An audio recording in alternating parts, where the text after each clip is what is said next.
I've never done anything 2,131 days in a row. There's nothing I can think of. Is there anything you can think of that you did? Honestly, Louis, this is a PG podcast, but there's nothing. There's nothing. Today we have a very special guest. He's a legendary comedian, actor, and playwright. Now, isn't that a load of horse? Huge Baltimore fan, Louis Black in studio. We're talking 21-31. This is the game where Cal Ripken broke the record for most consecutive games. Is this deserved a 22-minute standing O? Yeah, I think it's deserved, but I don't want to be there for it.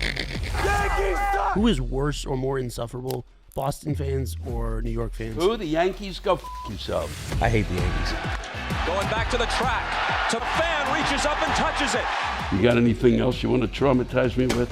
What's your greatest rant of all time? Janet Jackson's Nipple? The Nipple. Janet Jackson's breast exposed to the entire nation. What will we do? You show a nip, I'm going to be there to watch the nip. You never saw her nipple. Bring us the breast. We must see the breast. And they just kept showing it. Games with Names is presented by Wynn Las Vegas and Encore Boston Harbor and is a production of iHeartRadio. Welcome to Games with Names. On today's episode, we're talking 21-31 with Louis Black. Awesome episode. We get into Baltimore sports, breaking people's hearts, Louis's life and comedy, and of course, we go over Nipplegate. Janet. Our first mention of it on the whole pod. What have you done for me lately? Do do do do do. Ooh, yeah. That's Janet, right? I believe so. That's a deep cut. Yeah. And we'll wrap up the show with our top 5 Unbreakable Records debate. A lot of good ones. Make sure you check out Games with Names on your YouTube, Instagram, Twitter, Snapchat, TikTok, at Games with Names. Subscribe on Apple Podcasts, Spotify, or wherever you listen to podcasts. Comment on a game you want us to do. And remember, always rate and review. Games with Names is brought to you by Wynn Las Vegas and Encore Boston Harbor. Wynn Las Vegas and Encore Boston Harbor are the ultimate destinations for sports lovers. Enjoy the sports book, play golf, eat at a great restaurant, and stay in luxury accommodations. Sign up for Wynn Rewards and redeem for resort credit. Let's go. September 6th, 1995. Camden Yards, Baltimore, Maryland. After 2,130 games, Cal Ripken is on the doorstep of immortality. This is 21-31. Costner.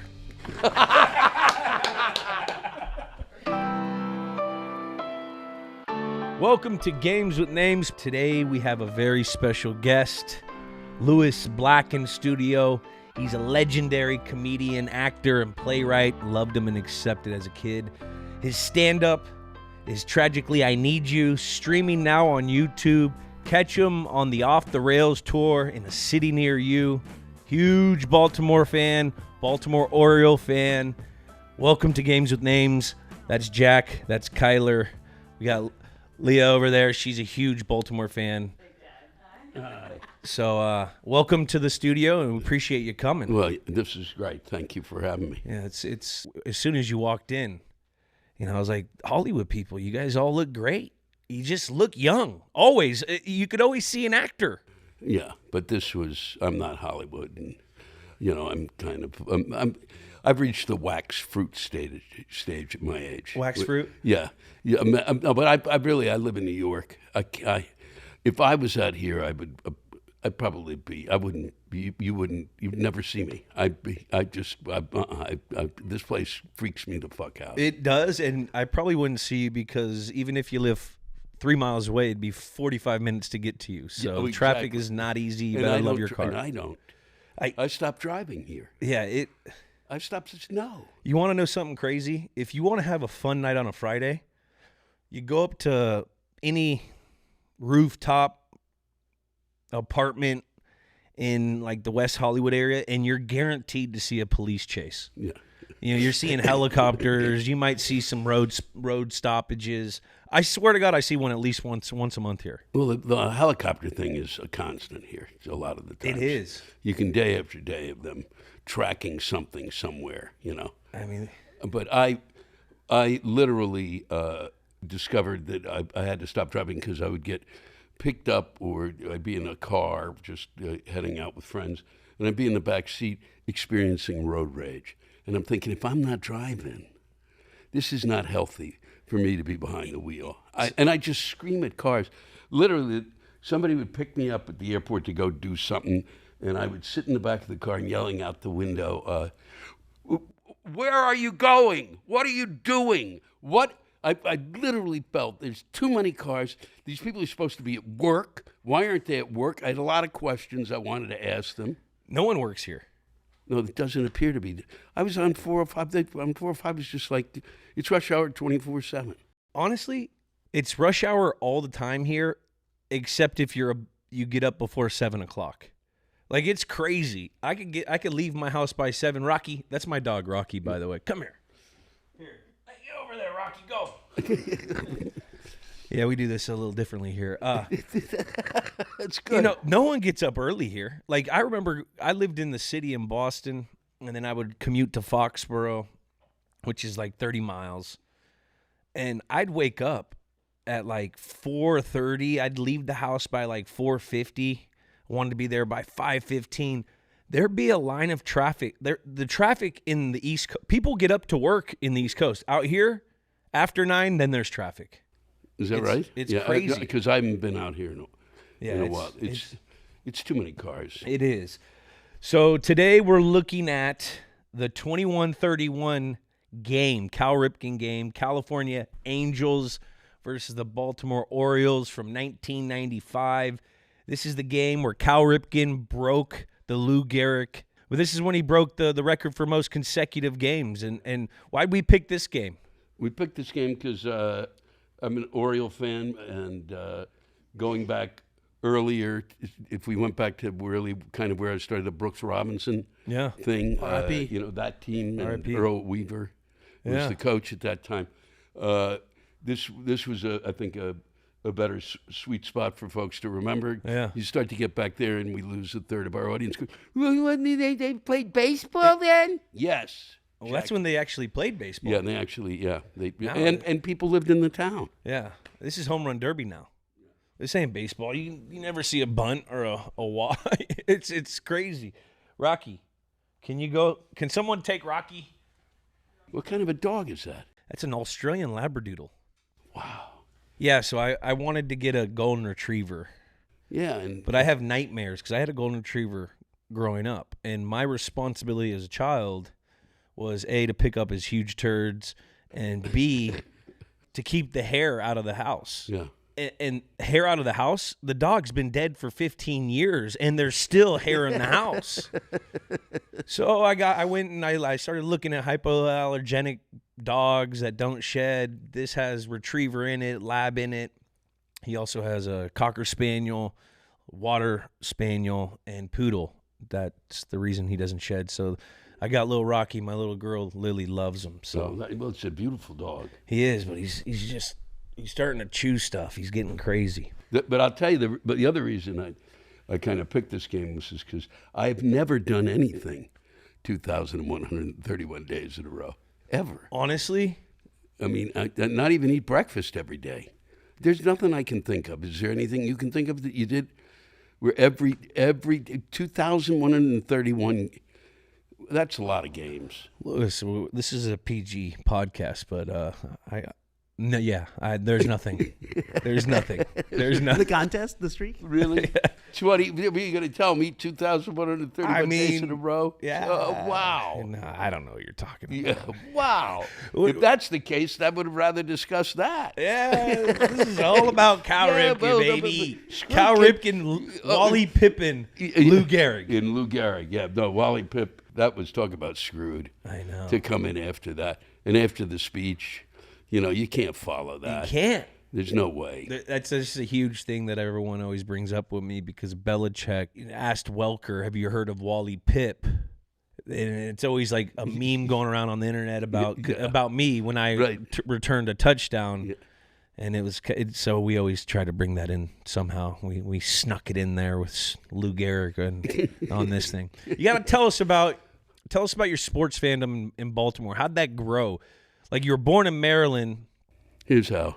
Let's hear. I'll tell you this. So I'm from Maryland, but I'm close to D.C. and closer to that, the ballpark there. Yeah. And it was a Griffith Stadium back then, and then that went away. I don't even remember the name of the other stadium they came up with. But I was a Senator fan and initially a Dodger fan. Okay, the Brooklyn Dodgers. My family would go there, and I was and I kind of like hooked. When I was really like 4 or 5, and I started getting into them. Then of course, what did they do? They screw me by moving out here. Okay, hey, we're leaving. Take your childhood dreams. Let me just shit on them. And so then I go to the Washington Senators, who are now playing downtown. They start to get good. And they got Harmon Killebrew, Bobby Allison. They're getting good. And what do? They move. Minnesota? They move to Minnesota. In Minnesota? So they do that. Not really, okay. And then they're gone. So I start to pay attention to Baltimore, which is close by. And that's... How old are you when this is all going down? That was early on. So I must have been probably 10, 11. 12, 13. So yeah, and that's another. It wasn't that was more like, okay, this is really this sports thing is a business. You know, you don't need to learn that at that age. Yeah. So they go away, and I get into the Orioles, who at that time start to have Earl Weaver's the manager. He's phenomenal. They've got Jim Palmer is pitching. All of these, you got Stu Miller's pitching. They had 4 20-game winners. They were just a great team to follow. Yeah. And so I kind of started following. Then Washington brings a team back. Yeah. And they got another one come in. And okay, we'll root for them. Let's root for them again. And within 2-3 years, they're gone. Yeah. They go to Texas. Yeah, the Rangers. And so once that happened, it was that was it. It was Baltimore. You're kind of like the good luck Chuck of franchises going to somewhere new. Oh yeah, and then what they did too, which is it solidified my fandom for Baltimore, was they're bringing a third time in the history of sports within a 50-year span.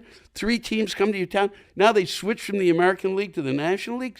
Come on. I mean, it's erroneous.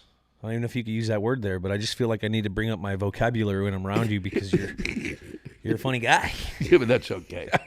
That's okay. And don't throw out words that I don't know. Were you a Baltimore Colts fan? Yeah, and they screwed me there too. So you're getting screwed left and right. Yeah. No, I was a Colts fan. And that's what sent me back to Washington, because the Colts cover a night. They take them away in Mayflower trucks. So you're an R-Words fan back then. You went to the Baltimore Colts the R-Words. Yeah. And then now they're the Commanders, but they might go back to the R-Words? No, they're not going back. They're not? No. I heard there's a petition. No, I know there's a petition. Well, good luck with that, okay? Yeah. And the Commanders, that name's going to go too. That's got to go. Let's go. And then there was a group. It was honestly a great football team. Was a great team name. Yeah. Especially with an old school color combination that the red or the maroon and you can't even say, I'm sorry. We'll blank that out. Yeah. The Washington football team that was like kind of cool to me. That is what they should have called them. That was the name they should have. Or the Hogs. No, fuck the Hogs. Can we say that? I don't know. Now, you could say fuck anything here. Yeah, because you don't know. Because then some of it's on the radio, and then they tell you. No, this is podcast. It's live on YouTube. We are just uncensored. You could pull out anything right now. Really? Well, I don't have anything. So yeah, I was just saying, like, out of your brain. Oh, yeah. Out of your brain. Out of your brain. Out of your brain. That made my day. So we'll see. At least Dan Snyder's gone. This is all new. Yeah, no, this is And the NFL huge. is crazy, man. Like, look at the Chiefs. The Chiefs weren't good. They haven't been good since 1960 before this run. The Patriots were never good until Brady got. It's all a crapshoot on how you get a quarterback. And can I ask you a question? Yeah, ask me a question. Because the thing that now I do fantasy football. I have 3 teams because I need as much distraction as I can from reality. So I have 3 teams. Video games. You should try video games. I don't do those. I'm not. Dexterity. Yeah, It's tough. I grew up on three buttons. Yeah. Now these like 50 buttons. I'm getting my ass beat by a fucking 10-year-old. Yeah. Well, mine. Think about it. My generation was Pong, which is like dink. Yeah. Dink. Dexterity's not there. There's nothing there. There's nothing You're there. just going. I cut you off. I'm sorry. Oh no. It's fine. It's your show. Your question. The question I had was, so I'm playing playing these games. Watching these games and have my team, and it's really when you finally doing that realize the level of injuries going on is staggering, and you don't really before that. I knew it with my team. I knew it with Washington. And God, he's gone, and that's gone, and now we don't have a line. But you don't get the whole devastation. I mean, it is literally. And then now they've added this thing where, oh, good, here's a good idea. Let's play Monday, Thursday, and Sunday. Let's try to get people to play with 5 days rest. What planet? Even I know. Well, why don't we add another couple games too while we're at it? Yeah, really. Yeah, I mean that's what the NFL more games, more money. More games, more money, and they already have money. It is. I mean, when you play in the National Football League, and if you're talking about your team before the season, and if you ever hear if we stay healthy, we'll be like you're already wrong. Yeah. Because it's 100% injury rate. It doesn't matter. It doesn't matter if you don't play or if you're playing. Every guy starts out at about 100% by week 4. They're already probably at 80% just from bangs and bruises. Yeah. God forbid any big, injuries, which, with the playing surface that they're on nowadays. Well, that's the thing. That was the other question I had is. I hated the playing surfaces. That's what I wondered because the first time I walked I didn't know, it was years and years ago in Seattle at the whatever the Kingdom, whatever the hell it was. And you guys were playing on concrete out there. It's concrete. It's changed up. They have the artificial turf now. Right. But isn't that above concrete? It is above concrete, and they do put a rubber layer over it. There's not enough rubber in the universe. Yeah, it's tough. And that's why a lot of there's a big thing going on right now between the players and the owners where the players are trying to mandate, grass. Well, yeah, wouldn't it make sense?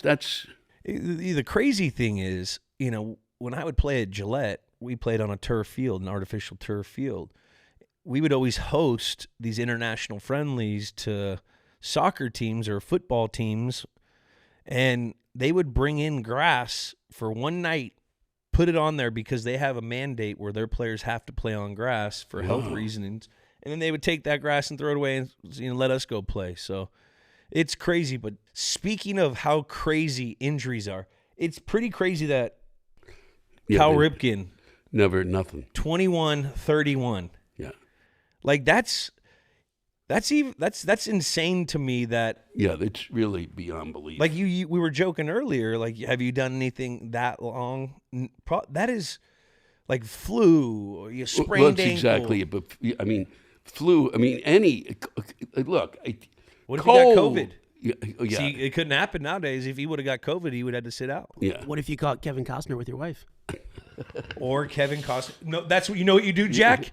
You cancel the game. Turn the lights off. You turn the lights off. That's really. You turn the lights off. Cancel the game. I want that urban legend to be true. I want it to be true so bad. I really hope it's true. I don't know why anybody would sleep with Kevin Costner, and you can quote me on that. You don't? Well, I mean, no, I don't want to sleep with him. You do? Nah, but he's a pretty cool guy. If I was a girl, maybe. Well, maybe. I don't know. I don't know. He was supposed to come to a show that I did and then didn't show up.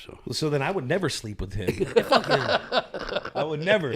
We got a segment where we go back in the day of September 20, the day that where the game takes place, right. And we talk about pop culture things. This game, that's when the Macarena came out? Macarena. No. September 6, 1995, wow. The Macarena came out. Good God. Can you do the Macarena? No, and I don't even want to think. Now it's in my head. You remember, that reminds me of Austin Powers. Remember they made fun of it? Yeah. Apollo 13 was the number one movie. Good movie. Great movie. How crazy is it, though? Like, after I watched that movie, that's like the absolute best scenario that could ever, like, those people could have been gone. Yeah. Has anyone been lost in space? No. Not to my knowledge, no. No, just in the TV show. Yeah. That'd be a weird way to go. Oh, imagine. What if you had like oxygen? If you were just floating around, you get sucked out of your thing, but you somehow had your suit on, and you had like a year of oxygen, and you just floating. And you had a couple power bars that you could last out there. It was in you are mildly psychotic. Yeah. You're not the first one to tell me that, and you won't be the last. I mean, and I say that as a compliment. That's the sad part. But I do. It's like if you're out there with you're out there with a year's supply of oxygen and a couple of power bars. So you're getting at least maybe 2 or 3 a month. Somewhere Neil deGrasse Tyson's pulling his hair out right now. Listening to that. Around this time, September 3rd, eBay was founded. Jesus. I've never bought anything on eBay. Oh, when this first came out, Louis, I went in to my parents' fucking like closet, and I would just start taking pictures of everything, and I would just try to sell everything I could. Is that right? Oh, I was selling everything I could find on eBay. That's great. Or best offer, a PlayStation. No, if I took a picture of my parents' closet to try to sell the stuff, people would have tried to adopt me. They would have said, "This is the saddest collection of clothing we've ever seen." Patrick Mahomes was born on the 17th. Wow, he's young. Oh, in October of this year, this is when OJ was found not guilty. Yep. Yeah, that was just an extraordinary moment in time. Do you remember where you were at when that chase was going on? I was in like 3rd grade or something. What was I, in 4th grade? Yeah, I had friends. I mean, I don't remember. I was at home because I just sat there watching it. Yeah, everyone did. Yeah. They rolled in a fucking TV to my goddamn classroom, and we're like 8 years old watching the goddamn police chase. No. Yes. Wow. I was like, what is going on That here? is crazy. That's really. And you're in the Bay Area. I was in the Bay Area. Wow, you thought they'd be a little hipper than that. OJ played for the Niners, you know. He's from San Fran. Well, yeah, but you don't. The 8-year-old doesn't need to see the chase. No. There's a good lesson. And remember, get a friend to drive you if you're thinking of murder. There's a way to Shout start. out to Al Callen. Designated drivers. Yes. Okay, DD. It's insane. We have gone 20-something odd episodes with no OJ mention. We moved the show to Brentwood. We're talking about OJ every other episode. It must be a Brentwood thing. It must be a Brentwood thing. The juice, the glove don't fit. You must have quit. Yes. I guess that was a hell of a. It was just an unbelievable moment in time. I mean, that's the crazy thing is, Louis, he did endorse me to get in the Hall of Fame. So, did he? Yeah, I don't know why, but it randomly came on. Like someone had a camera in his face and asked him about it. He's like, yeah, he endorsed me. Wow. Well, that's taking you down a notch. It but is. I still like you as a person. It's all right. It's all right. You know, at least there's a couple more notches to go down. What was life like in 1995 for Louis Black? I've been on the Daily Show 27 years, so I am just wandering around the country. Stand up, doing stand up in clubs. I had been a playwright until I was 40 years old. Yeah, and then. And about 1990, I was done with playwriting, and now I started to go out on the road as a comic and going to playing clubs around. And I was lucky enough that I'd worked enough. I kind of skipped being a middle act. There's the opener, the headliner, or the middle act, and the headliner, and I kind of jumped to headliner status. And so I started to make a living. I made no money. How did you transition from playwright to stand-up comic?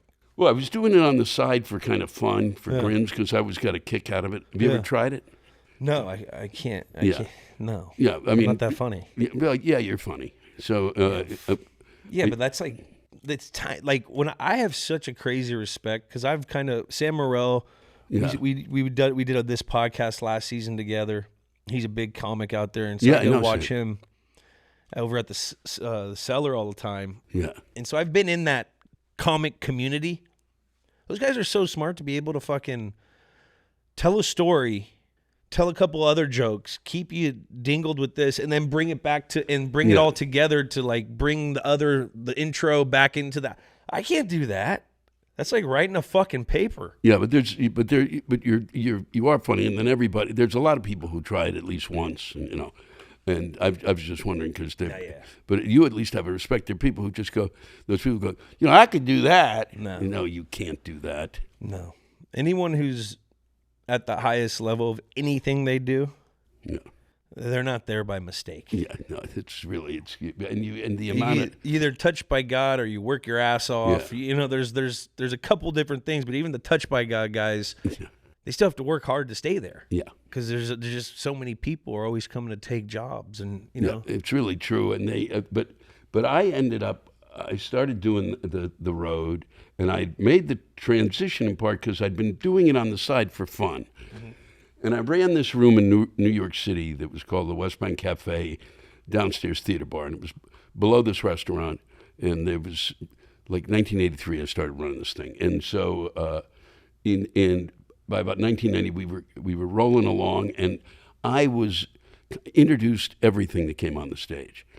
And on the side, and then on the weekends, we would do a show, and I would do stand-up. Yeah. You know, and nobody really, and I didn't really worry about it because I'm not a stand-up, so you kind of get rid of that. And but doing the intros, I got really comfortable on stage. And then doing these things on the weekend where I started to develop material. Yeah. And so then people started to see me, and so I wanted to be a playwright, but then they're going, "Good, you're really good at this. Why don't you come down to Catch a Rising Star?" And I'm going, "Come on, no." And, nope.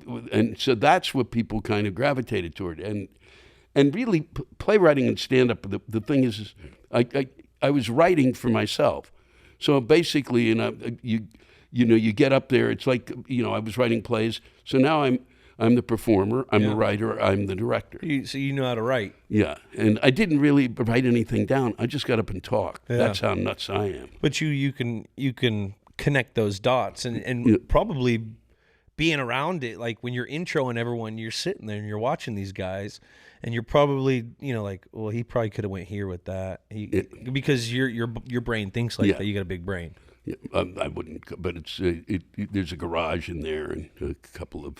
You could probably put 2-3 cars in that thing. Yeah, exactly. It's a big garage. What's the comedy scene like in '95? Like, who were you rolling around to these places? Did you ever come to LA? Did you ever go to New York? I came out to LA somewhat, but I never worked. I was at the Comedy Store yesterday. I didn't perform that yesterday. I just went there.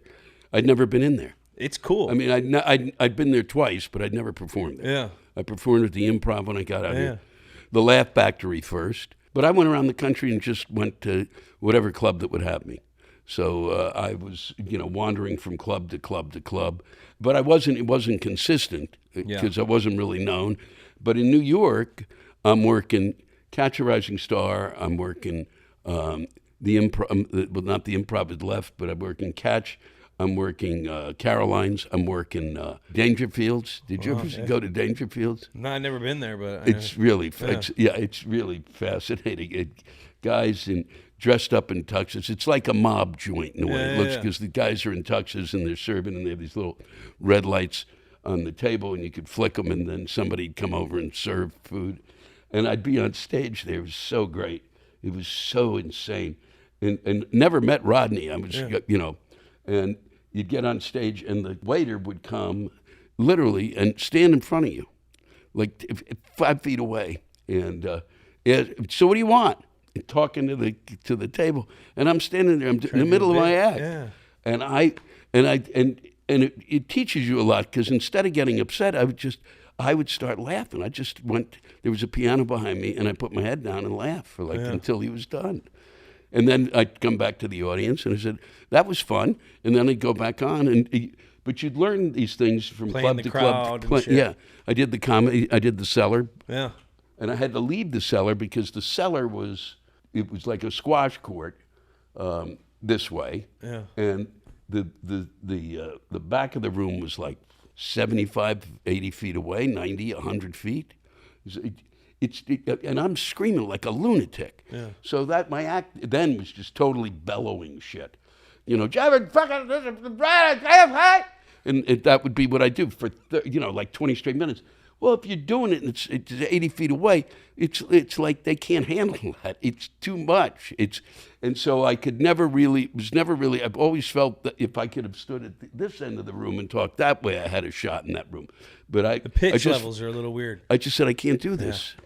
Reminds me of the Seattle Seahawks and their stadium. The pitch levels make it really loud. Yeah. Oh, yeah. The Seahawks. So, I can only imagine if you were to go there, we'd have to pitch you at a right angle so you could hit that whole thing, and it'd probably sound insanely loud. Yeah, on a rant. It would be great. Who was like a comedian when you first started that was like rolling around that you kind of looked up to? George Carlin. Yeah. Pryor. I really liked Lenny Bruce, but he was gone. Yeah. I liked Lily Tomlin. I liked, some people don't. Phyllis Diller, who was just as wacky as they came. She was just great. I liked Bob Newhart. There's a whole slew of them, and I watched Ed Sullivan used to have comics galore. Yeah. And so every week I'd watch them, and they were all different and all unique, and they all seemed to be, making a living, and I just kind of watched them. I just was fascinated by the fact that somebody could get up there and say, I'm going to make you laugh. And it took me a long time to get comfortable with that. Yeah. Because it seems that there's a certain amount of arrogance to that. Yeah. Do you watch comedy now at all? Do you watch these stand-up? Because I watch some comedy, but it's hard to watch people that I think are going to do stuff that I'm thinking about. Because I don't want to, it'll just go into my brain and it'll sit there, and then all of a sudden I find myself, I might be saying something that somebody else said. So I kind of avoid it for a time until it's kind of the statute of limitations. I'm not doing that stuff anymore. Then I can go watch what their take was. Oh, that's interesting. You don't want it because of material, because it'll be really put in your head. Yeah. And then you'll naturally, subconsciously. Yeah, well, it just goes in, and it might come out, and you don't want to deal with that. Oh, he stole this. No, I didn't. And it was also because I want to think about it. And sometimes, which just drives you nuts, you kind of watch somebody and you go, fuck, why didn't I think of that? Yeah. And so at least this way I could stumble into something that might be. A lot of stolen material out there, just like in 1994 when the MLB stole our hearts away with the strike. How angry were you with that? I was, for me, it was probably. I remember I was angry at the fact that they struck, but it also meant that my team wasn't going to lose. So it was kind of an up. It's an up. Kind of an upbeat thing. At least they're not going to screw them. Yeah. Baltimore, have they won any? When did they win? Oh, it's way back. 83? 83? Let me double check. I think it's 83, and I think it's something else. There was another. 66 and 70. That was it? I believe so, as far as Orioles World Series goes. Wow, how sad is that? Yeah, in 83. Man. In 83, right? Yeah, those three. The thing is, baseball now is completely different than what you grew up watching. I mean, even how they're teaching fundamentals to these baseball players, and that was on like the very early stage of it, where they don't talk about takes anymore. It's all about bat speed, upward trajectory, get that thing out. We don't care about how many strikeouts you have. If you got 38 home runs, it's all that matters. Baseball has changed. All of sports have really changed because of, in America at least, because the American product, the American owner does a good job of feeding their consumer. They want the consumer to be happy. Like you look at sports and you look at soccer, it's been the same fucking game forever. Yeah. And that's why they don't make as much money. Or the owners, you know what I mean? The players make a boatload. But as far as when you look at I remember I was talking to this international soccer player. He's a legend. He was Manchester United, Peter Schmeichel, insane goalkeeper. And he was so fascinated about our stadiums, how you could have any kind of food you want. You could have any beer. Like you go to a soccer game, no one's moving around anywhere. Everyone's watching. He was insanely fascinated with the jumbotrons. You get instant replayed, so you're making the consumer happy. You know what I mean?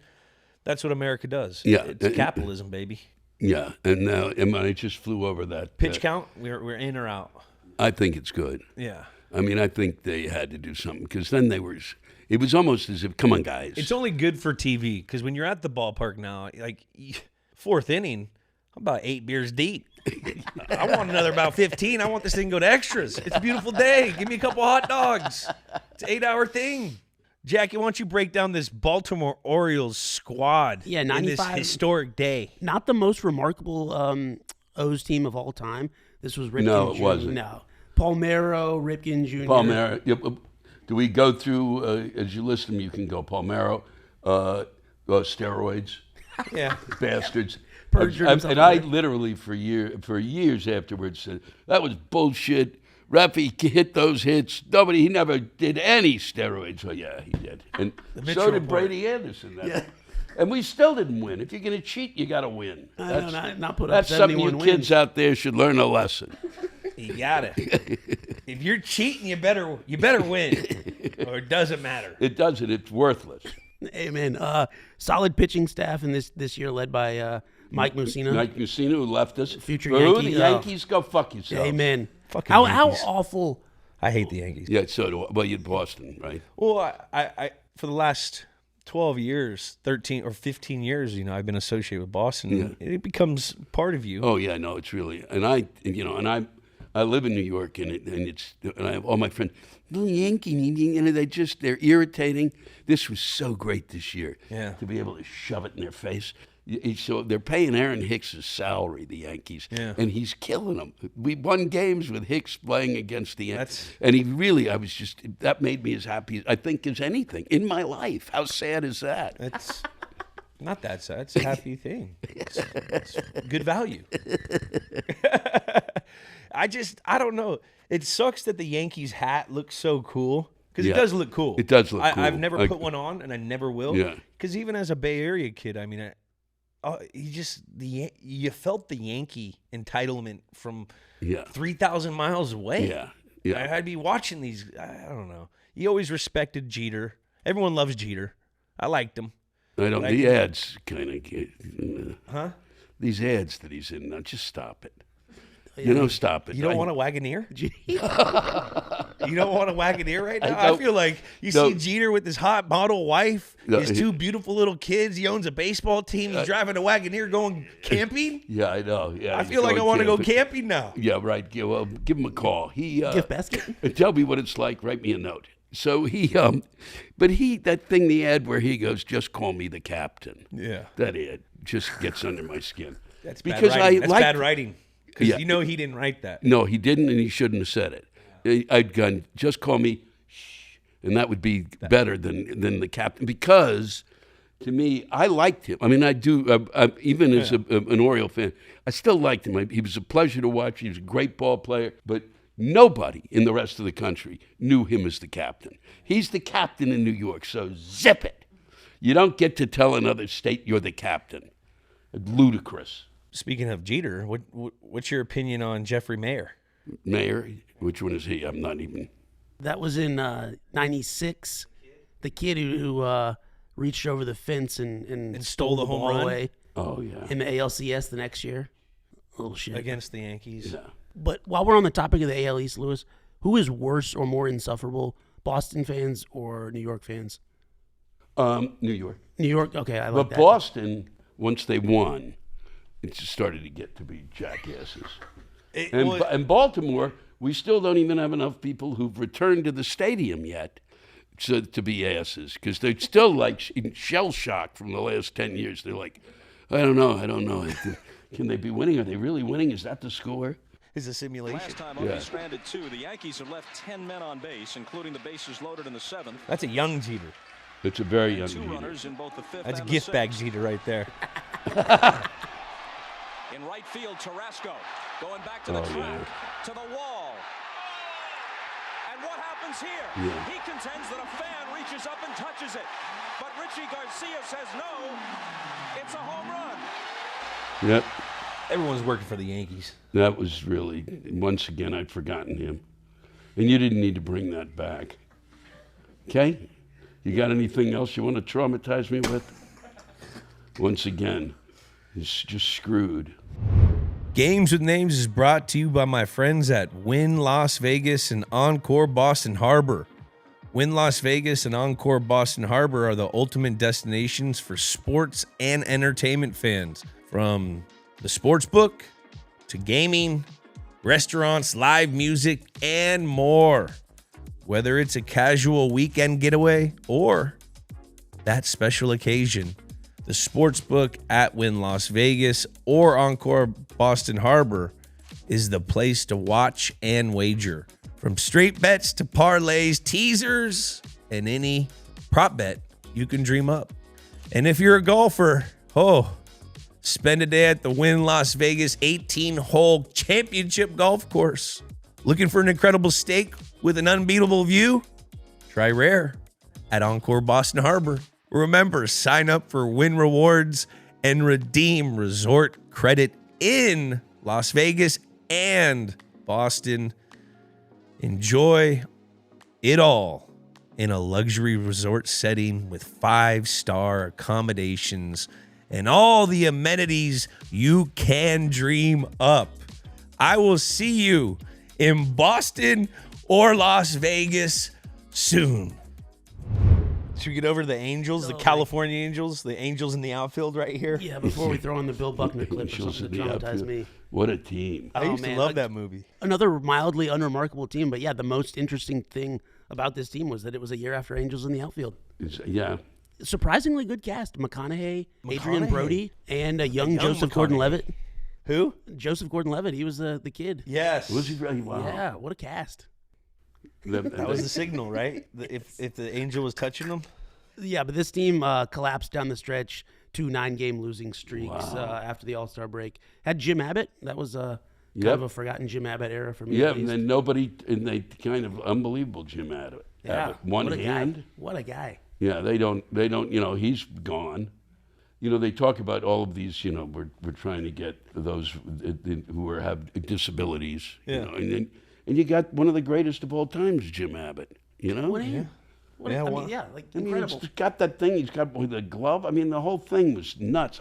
I couldn't even do it with 2 hands. You could give me 4 hands. I couldn't do what Jim Abbott was doing. It's pretty impressive. Yeah. What about the guy with the remember the sprinter that with the legs, the blades, and he murdered his wife? Oh yeah. Yeah, I think that's kind of an advantage, less leg. Wide thighs? Yes. But it was pretty amazing that he could pull that off. Who was the comic? Oh, Cat Williams. Cat Williams talked about. He had a He had bit a about bit on- Ting Ting. He'd call him Ting Ting. The lead up to this game, this was all about the record. Baseball needed something this year. Yeah. The fans were pissed about the strike. I mean, players flipping off fans flipping off players. So this was like some good wholesome. Let's all rally around Cal Ripken type. Bill Clinton was at the game. Al Gore was at the game. Joe DiMaggio, Frank Robinson, Johnny Yu. This was a star-studded game. Everyone was out for this. I met a huge hero of mine was Johnny Unitas. Hell yeah. And I met him. Black high tops. Unbelievable. I met him at an event. You were a Baltimore Colts fan at that time. That time, yeah. Until they were Belichick stolen. got his start there. 1975 was a special teams assistant. Is that right? Who was Baltimore Colts. Shula? Was Shula coaching? Let me look that up. Was it? I'm so. It's appalling my lack of memory when it comes to things. The stuff like my brain just was like, no, it was somebody else, Lewis, because you're an idiot. But I met Johnny Yu, as I like to call him. It was a fundraiser, and at Duke University, and so I performed, and we were afterwards. There were a whole bunch of folks like him.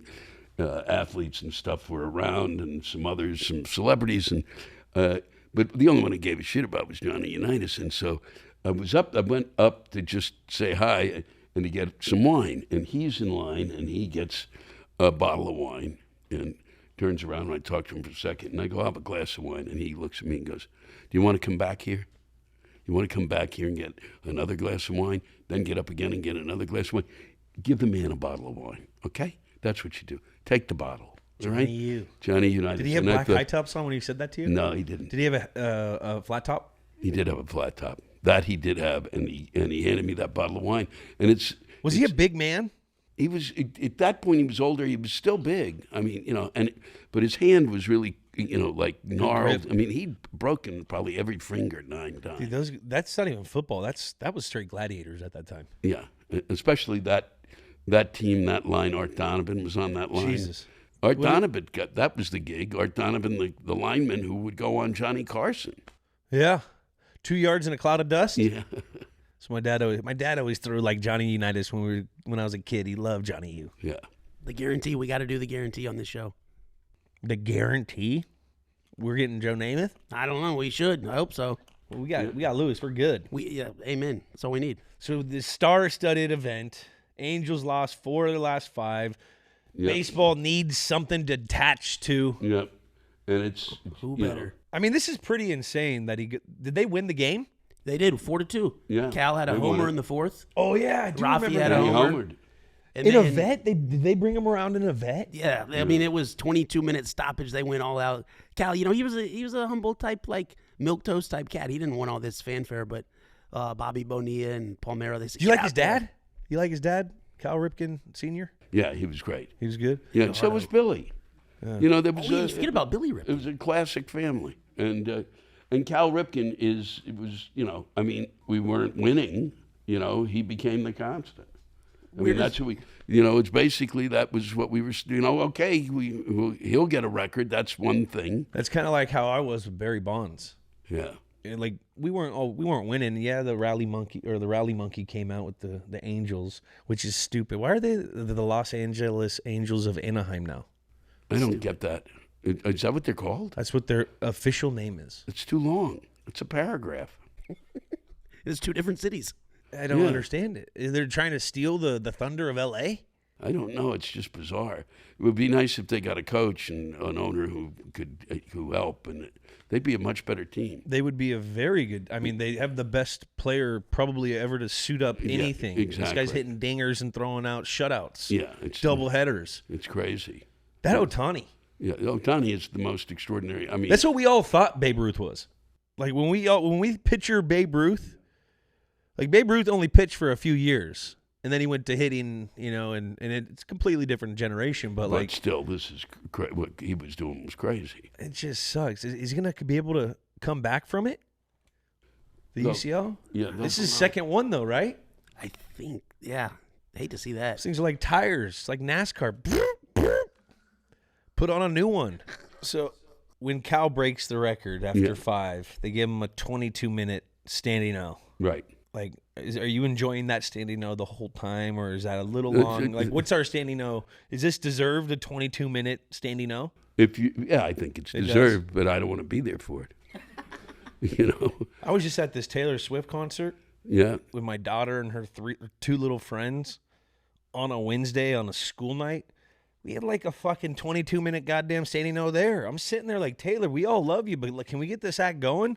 We got traffic. That was before she started or after? No, it was like in the middle of it. Like the crowd just started going crazy for no reason, and she like sat and played it, which she deserved every second of it. Right, yeah, but it's 22 minutes. I'm sitting there like, we got school tomorrow. They're gonna be cranky. Yeah. Okay. Have you ever seen a 6-year-old at 6 o'clock in the morning with a 35-minute commute? No, I've avoided that. Yeah. It was really one of my things. But standing O's. Well, the standing O I got, well, not just me, but when we did Inside Out, we went to, it was one of the great things about it. We were in Cannes for the film festival. They show this fucking cartoon, and I mean it's a great animation, but they stood up, and it was we stood up because they started applauding. It was a 10 to 12 minute standing ovation. Like, I think you probably got little like embarrassment at the end, or like like after like 5 minutes. Yeah, I was ready for food. Yeah. Okay, enough. Let's eat. Yeah, a couple. Yeah. Who's the Cal Ripken of the comedy space? You know who came close, and this was a tip off for me that I'm not going to do this. I'm flying, and I think I'm either in Grand Rapids or Detroit. On the plane is Don Rickles, who's like in his 80s, and he's going to go do a show. And I'm thinking, you know, and I love him. Yeah. And on the plane, he was spectacular. He kind of knew who I was, and he turned around and just went after me for like 10 minutes. You schmuck, and da-da-da-da. You know, he's kind of giving me all sorts of shit. And I said this stupid thing to him. I go, they're doing a documentary about you, you know, and I said, I just wanted to apologize to you. And as this is coming out of my mouth, I know, oh, what am I saying? That I'm not going to be able to, I was unable to kind of be able to be there to they wanted to shoot me for your documentary. And I said, I'm sorry, I wasn't able to do it. And he said, do you think I give a shit? Do you think you were the one who was going to get that documentary of me over the top? What is the matter with you? I said, I'm really sorry. I said, don't be, you should really be sorry. This is one of the most, and he just went on and on and on. So we get out of the plane. He's with his tour manager. It's just the two of them. And he's going, from there he's going to stay in a motel that night and then get on a plane the next day and fly to Saginaw. I turned to the comic I was working with, John Bowman at the time, and I said, if I'm 83 years old and I'm doing this, shoot me. Just shoot me. Bring me down. Bring me down like a buffalo that's strayed too far. No, I am not doing this. But he was going and going. And then also you look at George Burns. All right, he's Cal Ripken. Who's his Kevin Costner? Wow. Wow. That may be the most insane thing anyone has ever said to me. And I could sit here for a week and not come up with an answer. I mean, you're going to marinate on that bad I am. I'm going to call you later. I'm going to call you later. I'm going to put it on a little iPhone thing going, I figured it out. You said it to me. We'll put it on the show. Yeah. This is Kevin Costner. I mean, wow.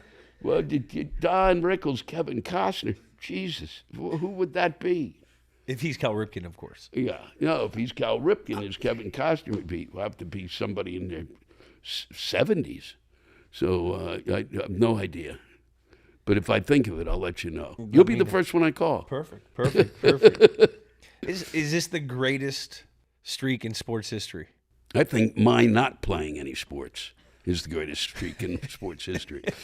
That I could have gone pro in anything, and I said no. And the fact that I didn't is really the greatest streak. People talk about it time and again. God, if he'd not gone into comedy, he would have been a great cricket player. Cricket, actually, I think the third most popular sport in the world. You pulled that out of your ass. Jack? Let me see here. That is really... What is it? It's huge in the UK, South Africa, and India. There are about... How many people are in India? In India, they love it there. Cricket is number 2. Oh! No. Oh! Estimated 2.5 billion fans. Ooh. 2.5 billion? That's you won't even you don't even want to know what number 3 is. 3 is croquet. Close. Field hockey. You got to be kidding me. What's 1? Soccer. Oh yeah, what an schmuck. Boy, what's 1? Idiot. What am I? I'm a moron. I mean, field hockey. When was the last time you said, boy, I can't wait for the marching hares to come to town, and they play such great field hockey. Yeah, and I remember the field hockey team at Kent State. And it was women. Yeah, it was women. And it was great to watch. I did go to those. I dated one of them, I think. Kind of. Yeah, a little bit. I really can't believe cricket. Have you ever watched cricket? For how long? I've watched cricket for 8 minutes. I've never watched cricket. It's tough. You know, they go way overhand. I saw there's like a Disney movie about a cricket player that tried to become a baseball player.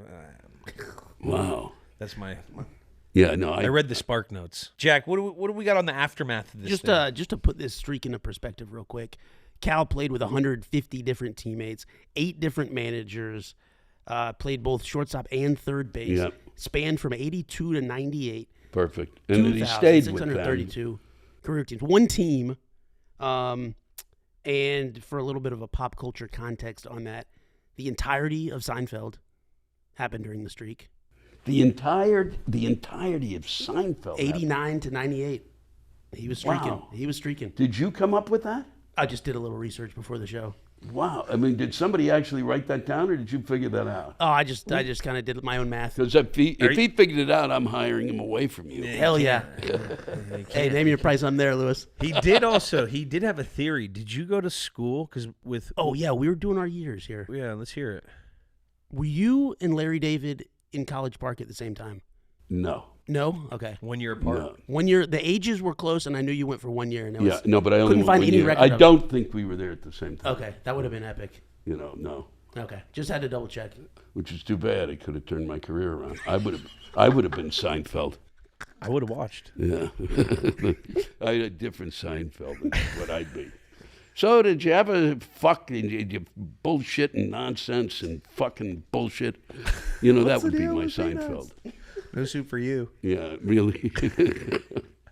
How about, what is Cal Ripken's legacy in Baltimore? Like, you're a Baltimore guy. His legacy is it's like him, Brooks Robinson, Johnny Unitas. There's a pantheon of those guys. So is he above Johnny U? No. They're all kind of equivalent. So that the Mount Rushmore is Cal, Johnny U, Brooks. R.I.P. There's another one. Who's the fourth? Probably. Palmero. Yeah. But maybe I was just going to say maybe Jim Palmer. Yeah. He was a great pitcher. I mean, he was another mainstay who was there forever. I mean, I'm also talking about guys which doesn't exist anymore. You did it, right? I mean, you played with those guys forever. Yeah. Staying with a team is unusual at this point, and all of the guys that the greats of Baltimore all stayed. Yeah. Don't do that no more. Because once you're in Baltimore, why would you want to go anywhere else? Baltimore's a cool city, though. It is. I love it. They get rowdy. And there's some great places, and the greatest crab cakes on earth are there. If you were the commissioner of the MLB right now, what's one rule you would change or establish? What pisses you off the most? What bothers me the most is that we're going to start with the man at second base. We finished the 9 innings. Oh, now we're going to start with the man at second. No. Did he get to second? No. And you pick him because he was the last guy up or the guy who was coming up next? No. Bullshit. Second off. You play it out. Okay? And I don't care if you go 22 innings. That's the game. At least keep that part of the game. You have to win by winning. Okay? Yeah. And Amen. it's one thing in football, all right, where you can, let's bash our heads for another, continue to play. No. But this, do you have enough pitchers? Bullshit. It's bullshit. Can't get CTE from swinging a bat. No, and you can't. All you can get is tired, and it's just ruined. I just think, and I look at it. It's like lunacy. It just irritates me. What would you change? Pitch clock. You don't like it, huh? Wow. No, I like the routines of what guys were doing before. You get in, you give some of this, you stop them a little bit, you come back. No, I'm not ready yet. You come back. Like, there was always a game I used to play sometimes when I was going into the batter's box with the pitcher. No, I'm back. Hey, ref, blue. Put my things on. It was an intimidation factor. Now we got a time limit on intimidation. Yeah. Well, because it. And also, I like going to the games. I want it to be longer, so I got 18 beers. Well, you could do that. You could have 7 beforehand. They stop after the 7th. Yeah, well, drink 7 before you get there. Maybe 9. It doesn't feel right. I need to feel the sun soaking my beer out of me. Right. While I'm drinking it. Wow. The pitch clock I like only because it became too much. Yeah, I get it. You know what I mean? Or you could have fucking people. You know what else? You know what I would say? I would agree with you if you could only do that. The batter can only do that. Each batter once, and you can pull that shit once. The rest of the time, your bat, get in there and shut the fuck up. Actually, I'm going back. No, I'm changing my rule. What? You got to be able to take out the catcher. Yes. Yeah. I mean, that was the coolest thing about baseball. Wow. Pete Rose in the All-Star game taking out a goddamn catcher. Yeah. I mean, that's the one time you get to see a hit. Yeah. That or, a fight. Take out the catcher. Remember they used to take out the catcher? They can't can't do what's his no more, name? right? It was He the can't guy barrel through who's the him. guy in the Giants? Posey. Yeah, Posey. Posey got broke white. his ankle. Yeah. And I don't want that to happen I to don't Rushman. either, Well, I can't have Rushman get hurt. You can't, but it You know, that's what brings the allure of being a major leaguer. Yeah. This guy, he may take on a dude. Yeah. Yeah, you're gonna see little Charlie running down the sideline or down third base, and he comes in like slide. Like, nah, I want to see Chuck take his head off. Will this streak ever be broken? I don't think so. No. No shot. Not nowadays. No, and nobody, and I don't think the way it goes, nobody cares. Yeah. I mean, Well, they're load not management too. They're not letting pitchers pitch anymore. They stop them at the sixth. I mean, none of that. All of that bothers me too. That they're not letting a guy Load management, they call it. Yeah, that's crazy. Analytics. Yep, analytics. It's bullshit. Fucking-lytics. Yep. The sport about analytics the meter went a little too analytic-y. Yeah, it did, and it's crazy. And if I'd known that, I would have majored in math. Oh, you were doing ages right there, a couple minutes ago, and I was like, he's carrying a couple twos there. I don't know if you're gonna math major right there. So Yeah, no, I'm not. you stick to the writing. Yeah, you're right.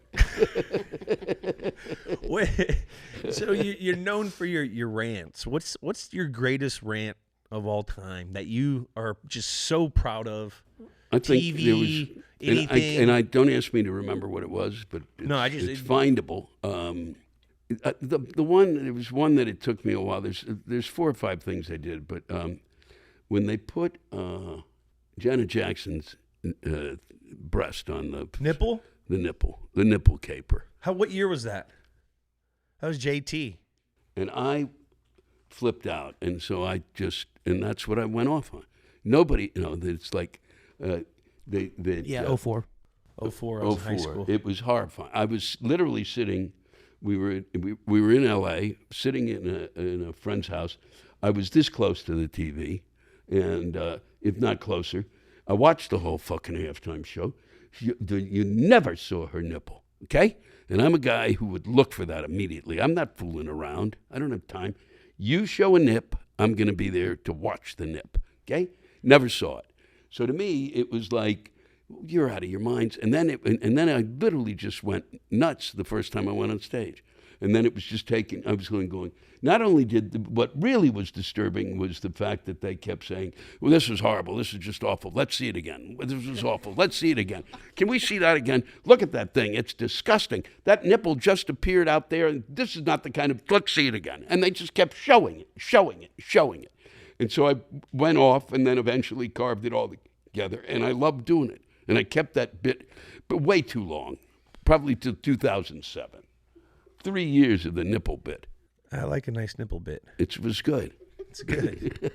Jack, did we miss anything? No, we were pretty clean this episode. The one thing we were looking up during the thing was Ted Marchibrodis was Bill Belichick's head coach when he got his start in Baltimore. Ted Marchibroda. Should we? Do you remember him? No. Wow, I thought you were like the history of football, and instead but he was Baltimore, another great one. Bay Area football pre my career. Yeah, I know. Yeah, somewhat. No, I mean it is nuts. Kezar and shit, that's Kezar time. Right? That's a long time ago. Well, that was Kezar. That's right, Kezar Stadium. I played a high school game there. Did you really? Yeah, that's where they used to play like games and shit. That must have been fun. So fun because this is an old time stadium in the city. It was in the city, right? Yeah. Yeah, I never saw that stadium. So we named the game. What is this game? 21-31 or the Iron Man game? What do you think? What name should this game be? Oh, the Iron Man game. Iron Man game. Perfect. Now we do this thing where we score the game. Is this the greatest game of all Wynn time? Do I get cash from this to be able to play in Vegas? We got something. We got you. Is this the greatest game of all time? Let's score it. Stakes. What are the stakes of this game? Not very high. Not high at all. So what is that? 0 out of 10? 3. 3. Yeah, that sounds about right. Fair. The stake is only really the streak. Yeah. Star power. Yeah, I mean Al Gore's there. Al Gore, yeah, and he's right, and he made that was his first climate change move. I'm going to go to the game. I'm not going to watch it on TV. I'm going to save electricity. Star power, I would say 7, 8. 7.8. 7, 8. 7, 8. Yeah, 7 or 8. Hey, let's go 8. Well, 7.8. Okay. We'll do 7.8. 7.8. I like that. Gameplay. And 2 points. The gameplay of this thing. You remember that? I mean, it's a baseball game. Well, I mean, the fact that he hit the homer is pretty impressive. Yeah. The dinger Yeah, that's huge. in the street game.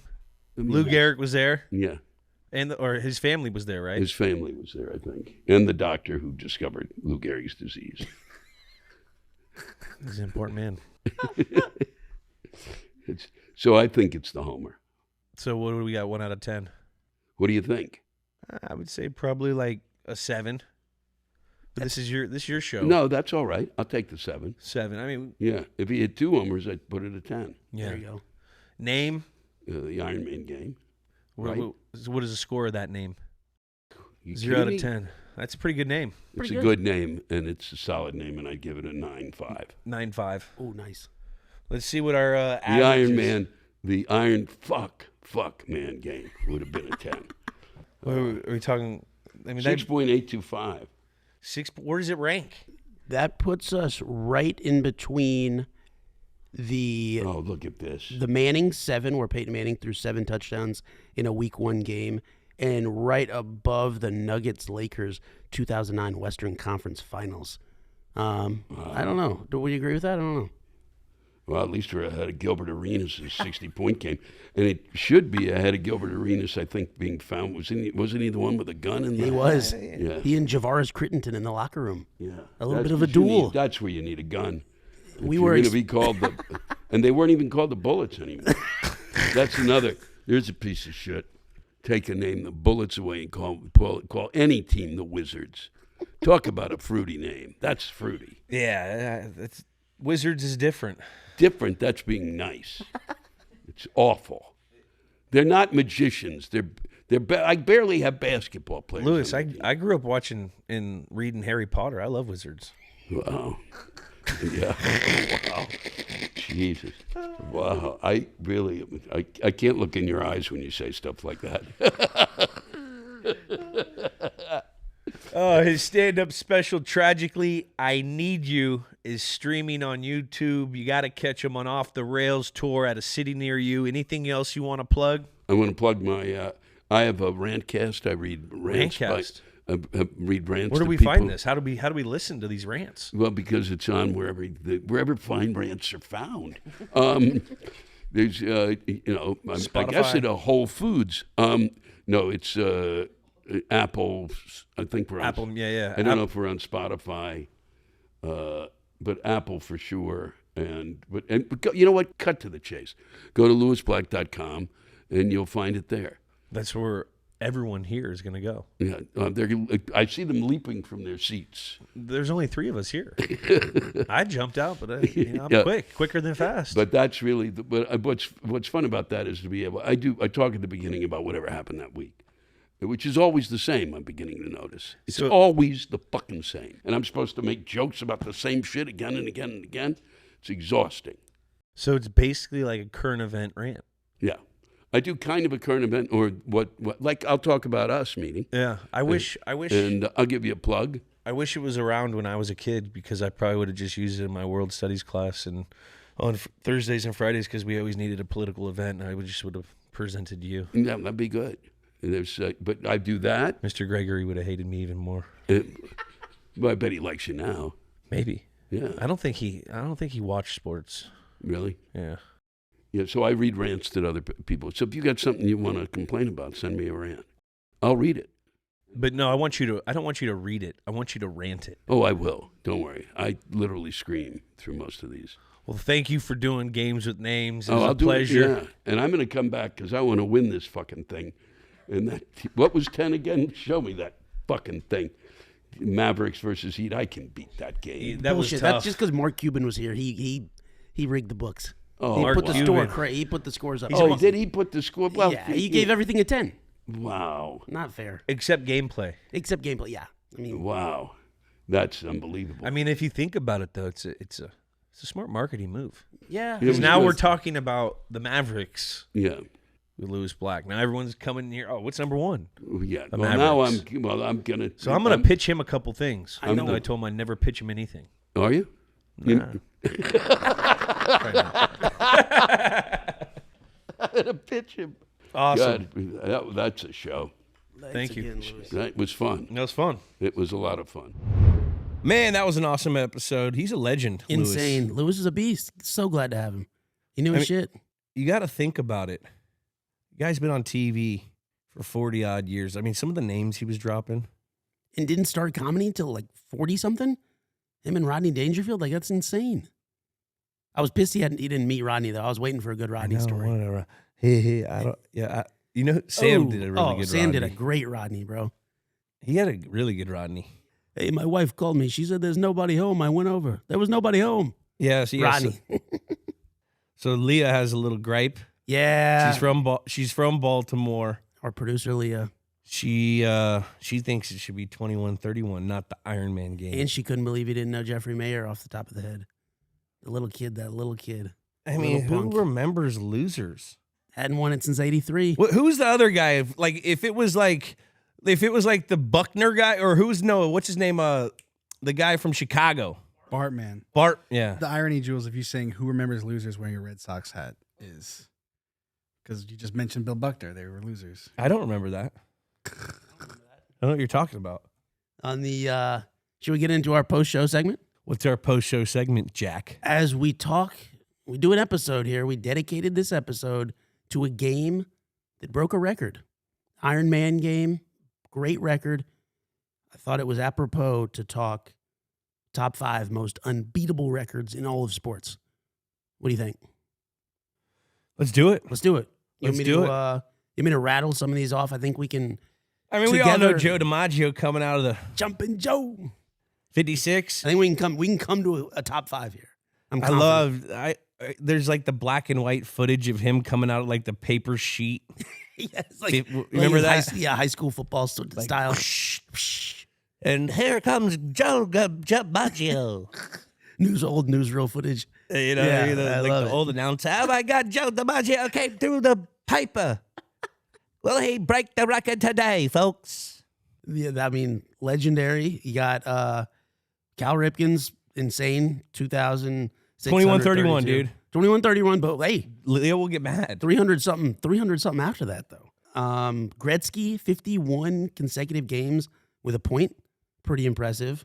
But is that a goal or is that just a point? I think an assist counts. I as know. well as a See, point. That's not I'm not a hockey guy, me neither. but I lived in a fucking hockey town. You did. We both did. And I won championships in that town with the hockey people there. Tyler Sagan hanging out with Sagan. Well, Sagan. Jesus, we got to get him on. Oh my God, the stories that guy would have. Oh my God.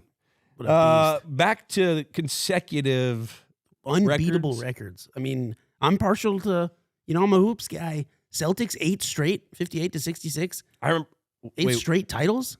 Who's ever going to do that again? No one. Granted, the NBA is different nowadays, but Yeah, that's different. 8 in a row.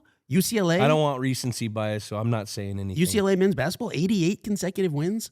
Pretty crazy. The John Wooden theory. John Wooden theory. Bill You're Walton. 15 minutes. If you're on time, you're late. 15 minutes early, kids. What a wise man. The pyramid of success. Wise man. Yeah, Lewis was 30 minutes early today. Dude. He would have been starting point guard for John Wooden. He would have been. And he said that's the biggest streak he's ever heard. Him never playing anything in athletics.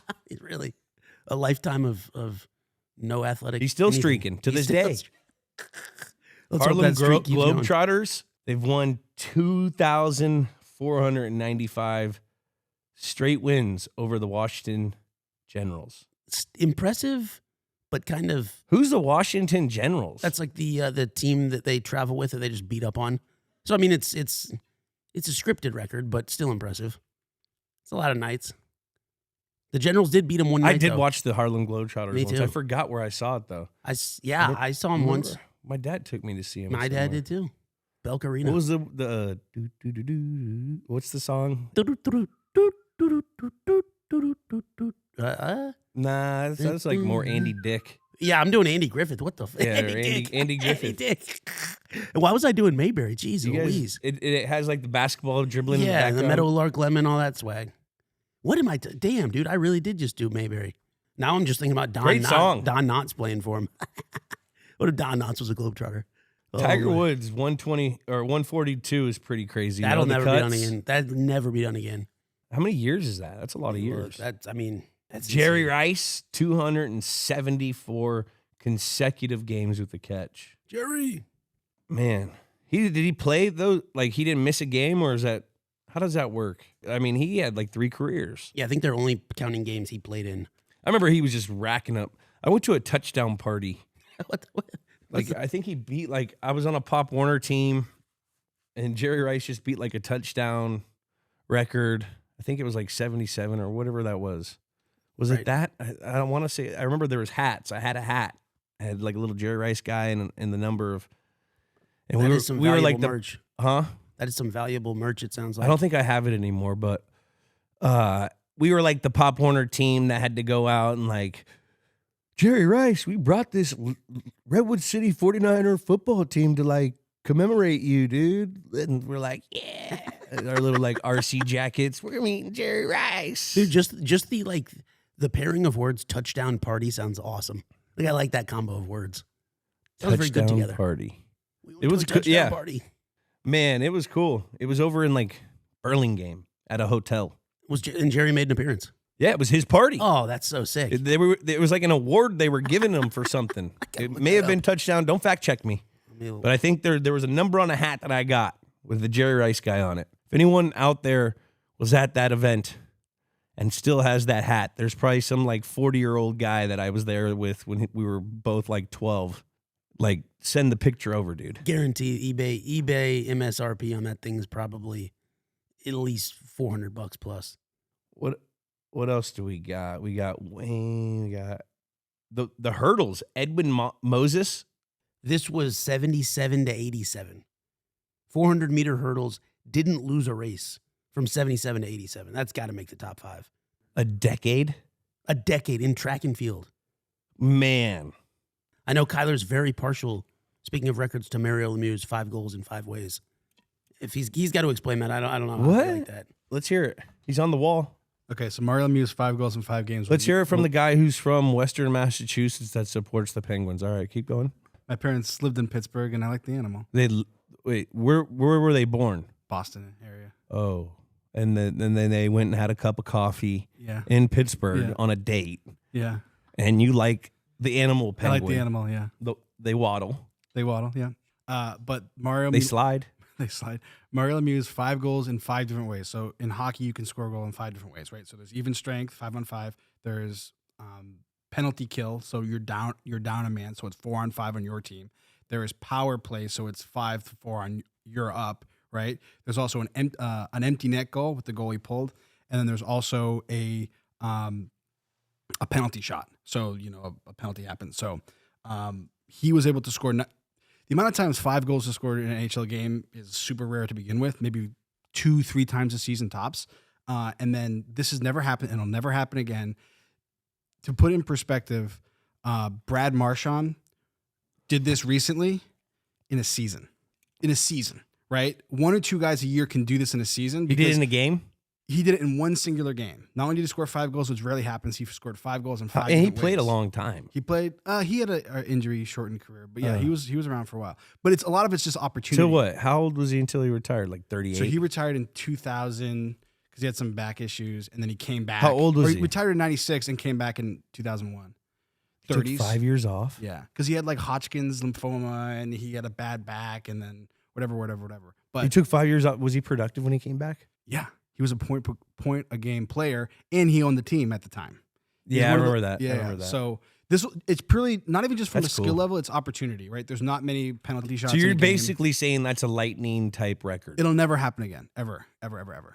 No, it's getting struck by a lightning twice type record. Yeah, a lot of it's not just skills involved because not a lot of players score 5. But no, goals. like it's kind of like you have to get struck by lightning twice. All right, enough sucking off Mario Lemieux. Let's. You want to rank these bad boys? Yeah, what do you we got? have to talk about Lance, bro. 7 straight Tour de France wins. Got Consecutive. greedy. Okay, so I'm also a big Tour de France guy. You're touching my 2 niches. This will happen because there's been numerous guys who've got 5 right now with Teddy Pogacar and Jonas Vingegaard. They're young guys that could win. Maybe in a row is tough, But like, I suspect there'll be a guy who wins 7 tours in the future. That was pretty crazy. I had the yellow band. Love Lance. Love him. Strong. What a guy. Great guy. Just a good guy. All right.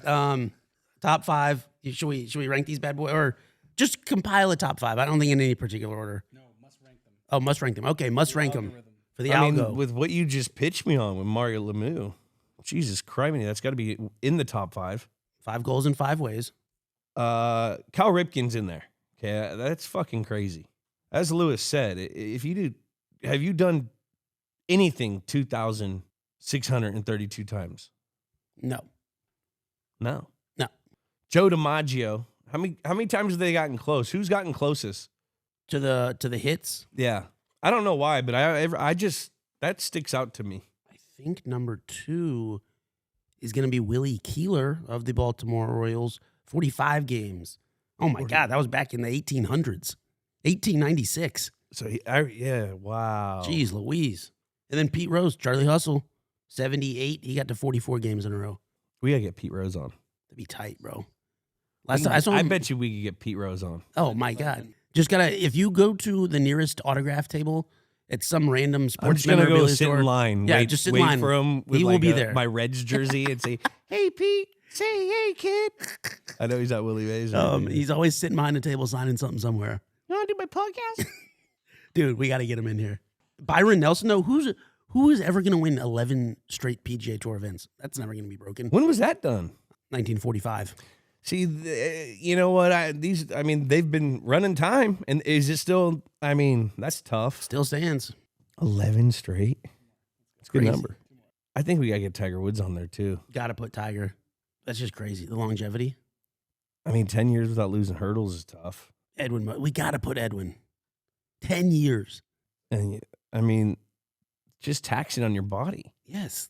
Crazy. All right, so we Well, that's our top 5. That's our top let 5. the comments. I want to hear what they think. Hell yeah. And then we'll do a post. give us just so everyone's clear at home. Give us these top 5. Out of our 5s. Yeah, read these. Not out of all the 5s. These 5. Our 5s. Our 5. Of the most unbeatable records. Yes. Give us these ones just to clear it up for the people at home. Our top 5 are Edwin Moses, 122 consecutive 400-meter hurdle wins. 10 years. Didn't lose. Cal Ripken Jr., 2,632 consecutive games played. Even got a game canceled because of Kevin Costner. Cut the lights. Joey DiMaggio, 56 consecutive games with a hit. Guy had a killer eye. Monroe? Oh. That was his girl. That's bad. He must have ate his carrots. Bad. Tiger Woods, 142 straight PGA cuts made. Did that go? Yep. We'll keep that at that because we might get him on here. I want to ask him. Love Tiger. Tiger will come on. I want to talk about when he had the broken knee and won the U.S. Open. Mind over matter, baby. Tough.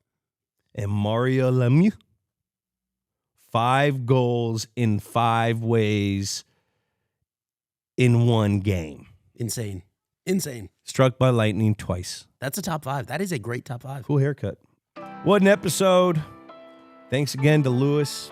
Remember to follow us at GamesWithNames on your YouTube, Instagram, X, TikTok, and Snapchat. Jackie, we'll see him later. Later.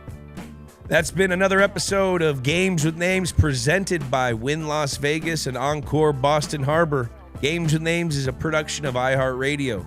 For more podcasts from iHeartRadio, visit the iHeartRadio app, Apple Podcasts, or wherever you get your podcasts.